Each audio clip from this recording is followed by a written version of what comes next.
Hello.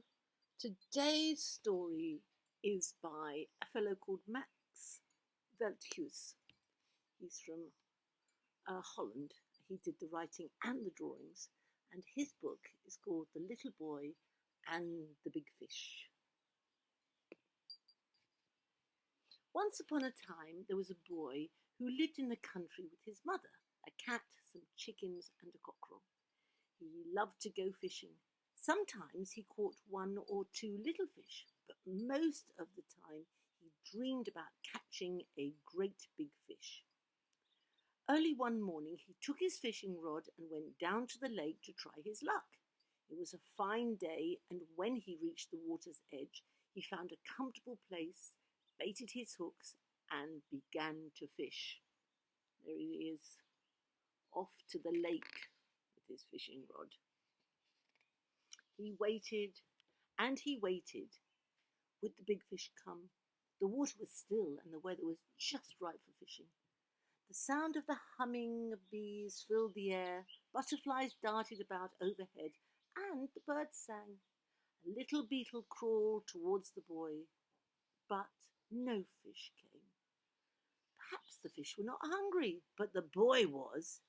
He fixed his fishing rod to the ground and began to eat, never taking his eyes off the float on the water.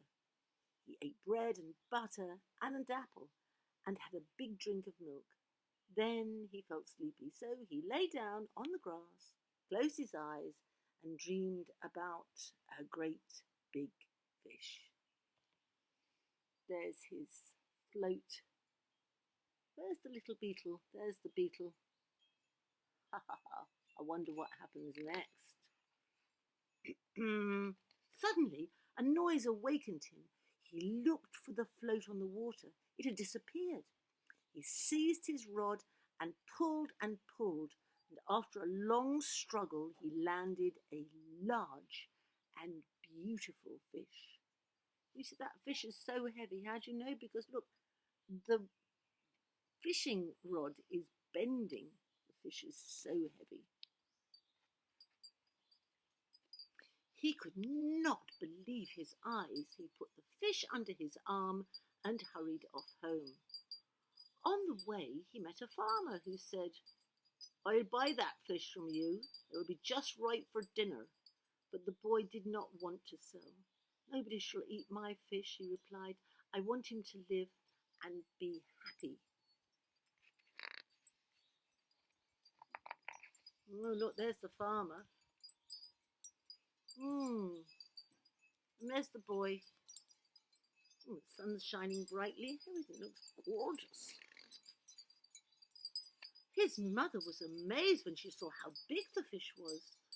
"Oh, he's beautiful, but he will soon die out of water," she said. Perhaps he could live in the bathtub," said the boy.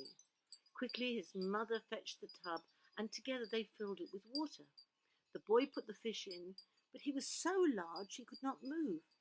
He lay there quite still. He looked sad, and this made the boy sad too. He said to the fish, "I will go and fetch some flowers to put beside the tub so that you will feel more at home." And when he had done that, he read to the fish. He chose nice stories about animals. The fish seemed to listen, but still he was unhappy. Look at that little cat sitting underneath the table.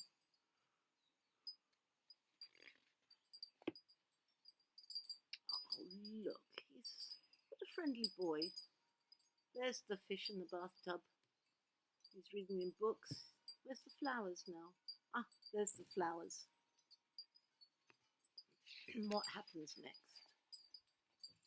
Next morning, the fish was pale and did not want to eat.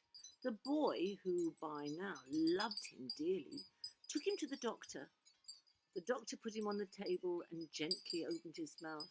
"Oh, he's got a cold," he said, and tied a bandage round his throat. The doctor gave the boy a bottle of medicine. 1 spoonful 3 times a day was written on the label.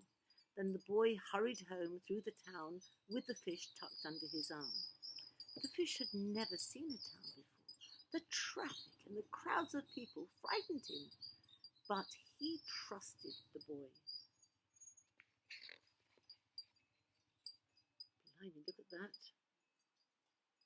Oh, there's the post van taking the letters to people's houses.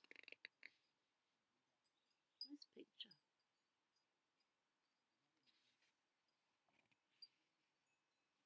As soon as they reached home, the boy put the fish back in the bathtub and immediately gave him a dose of the medicine. Oh, the fish was glad to be back in the water. Tomorrow I'll be quite well again, he thought, and with hope in his heart, he fell asleep. And as he slept, he dreamt that his fins became wings. He flew out of the window. He saw the little house and the trees below. Above him, the moon was shining. Oh, a flying fish. That's what he's dreaming of. You see, there's the moon, the crescent moon.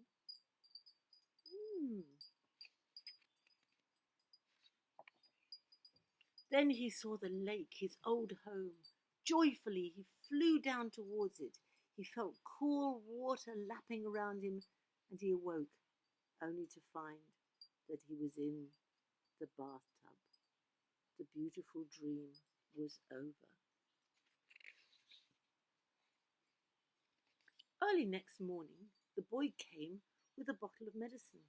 He asked the fish how he felt.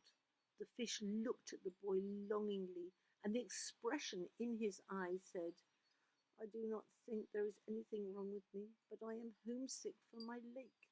Please, please take me back there, for I shall never be happy in a bathtub." The boy understood, and because he loved the fish so much, he decided to give him back his freedom. Very early the next morning, he took the fish under his arm and made his way across the fields to the lake. Oh, there's the cockerel, there's the hens.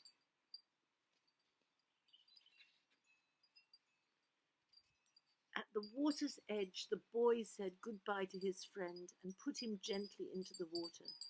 And when he saw how happy the fish was as he swam away, flipping his fins, he was happy too. The end. Nice story. Okay, see you next time. Bye.